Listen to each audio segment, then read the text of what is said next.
For over a century, the story has stayed the same. If you want electricity off the grid, you need sunlight, and if the sun doesn't cooperate, you're out of luck. But scattered across mountain cabins, homesteads, and forgotten engineering journals is a quieter truth. There are at least 3 other ways to pull real, usable power out of the world around you. Methods older than the solar panel, proven by physics, and still working in places the modern grid never reached. I'm going to walk you through all of them today. The heat-to-electricity trick that NASA still uses on deep space probes, the water wheel principle that lit entire towns before Edison's bulb was even patented, and the wind-catching designs that kept isolated farms running through blackouts that lasted weeks. None of it is a secret. All of it is real. And most people have simply never been shown how it fits together. Before we go further, if you're the kind of person who wants to actually understand how things work instead of just being told to trust the label on the box, this is exactly the kind of channel you're looking for. I'm the voice behind NexReveal, and every video here digs into the science, the history, and the practical mechanics behind self-reliance, the things people used to just know before convenience made it easier to forget. If that sounds like your kind of rabbit hole, stick around, because we're about to go 3 layers deep. Let's start with heat, because it's the one almost nobody thinks about, and it's been quietly powering some of humanity's most remote machines for over 60 years. Most people believe electricity only comes from movement, a spinning turbine, a spinning generator, something mechanical turning a coil inside a magnet. That belief isn't wrong, but it's incomplete. There's a second path, one that doesn't need any moving parts at all.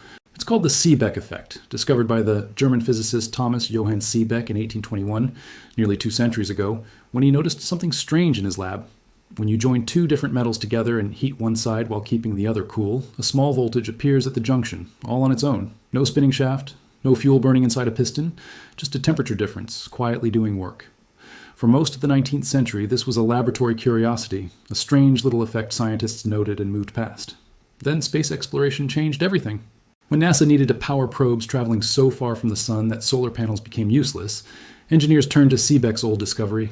They built radioisotope thermoelectric generators, devices that use the heat from slow radioactive decay to generate a steady electrical current with 0 moving parts to break down.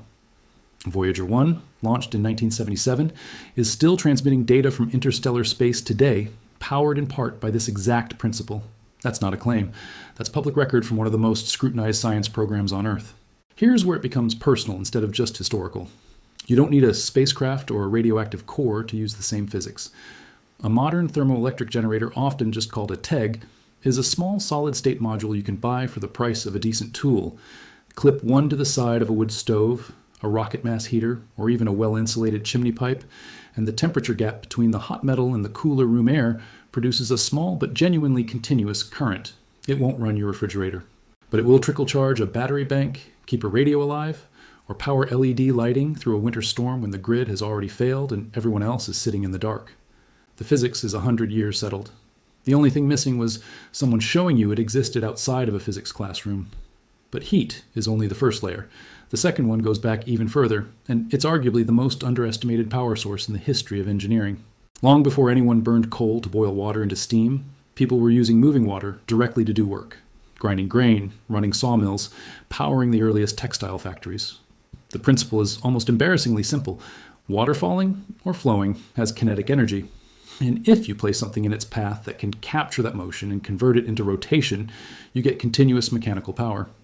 In the 1880s, that same rotational principle was married to the newly invented electrical generator, and hydroelectric power was born.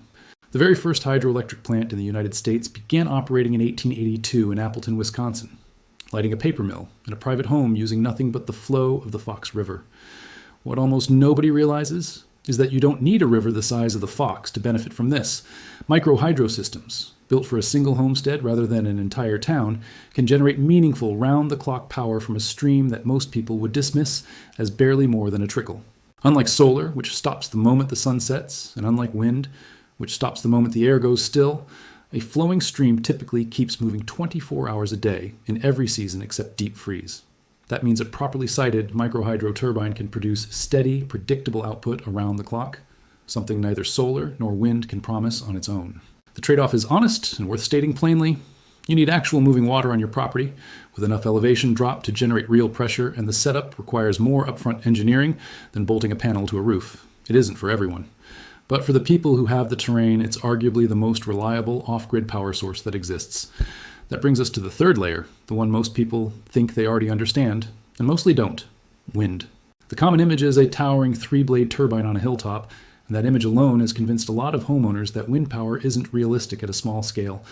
But the underlying principle long predates those massive turbines. Wind has been converted into mechanical work for well over 1,000 years.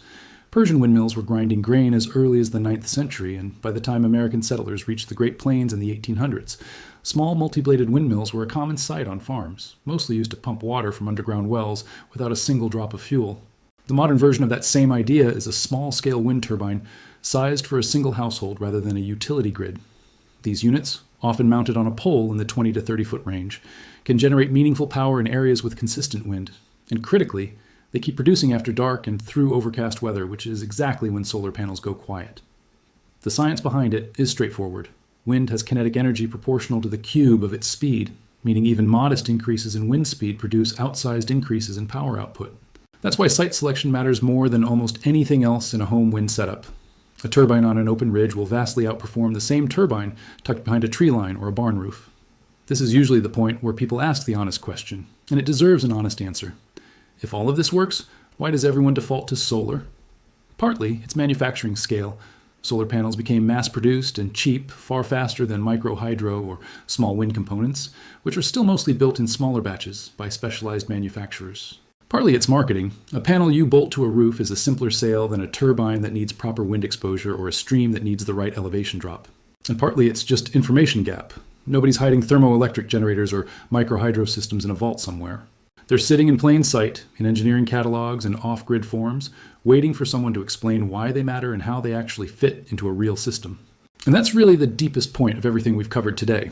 None of these three methods is a magic bullet on its own. The real strength comes from combining them, the same way a genuinely resilient off-grid setup has always worked. Solar for the long, sunny stretches, a thermoelectric generator clipped to your heat source for the cold, cloudy months, a small wind turbine to catch the storms that block out the sun entirely, and for the lucky few with the right terrain, a micro-hydro system running quietly in the background, filling in the gaps that nothing else can reach. Layered together, these systems stop being backup gadgets and start becoming something closer to independence. If any part of this shifted how you think about where power actually comes from, that's exactly what this channel exists to do. Subscribe to NexReveal, because this is only the surface of what's been quietly engineered, tested, and proven long before it became convenient to remember. There's one more layer worth sitting with before we go, because it's less about wiring and more about mindset. Every one of these systems, the thermocouple, the water wheel, the windmill, predates the modern electrical grid by decades, sometimes centuries. They weren't invented as alternatives to something better. They were the original solutions, built by people who had no other choice but to understand the physical world well enough to bend it to their needs. The grid didn't replace bad technology. It replaced the need for people to understand their own power supply at all. And that's worth sitting with the next time the lights flicker, and you realize how little most of us actually know about where that power came from in the first place. Understanding it isn't nostalgia, it's leverage, and it was always yours to reclaim.